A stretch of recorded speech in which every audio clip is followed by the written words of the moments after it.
I actually focused on learning to do nothing because I had done something for so many years, so much, that I thought, this is an opportunity to be allowing and to not have to put everything together, not have to make things happen, and not be in control. And it took a good long time. The reason that we are having such a good time with you is because we want to put forth the idea that deliberately doing nothing is doing something. And that it is the smartest thing that you could ever do, because in deliberately doing nothing, you are deliberately reaching for the state of allowing, which allows everything that you've ever wanted to come into place. When you realize that in everything that you've been living, you've been asking.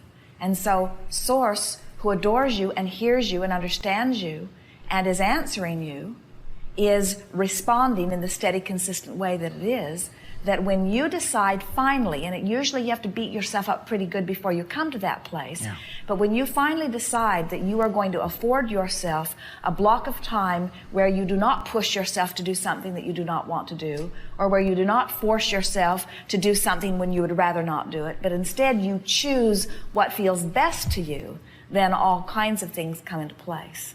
And we were also teasing with you a little bit because we know that when you make the decision to do nothing and you get into that place of allowing, that then all kinds of inspiration to do things comes forth, because it isn't about doing nothing, it's about feeling better about what you are doing.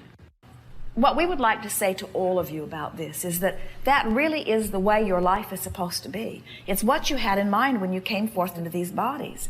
You knew that this was an environment that had the potential to surprise and delight you in endless ways. You never said, I'll go forth and pay a price.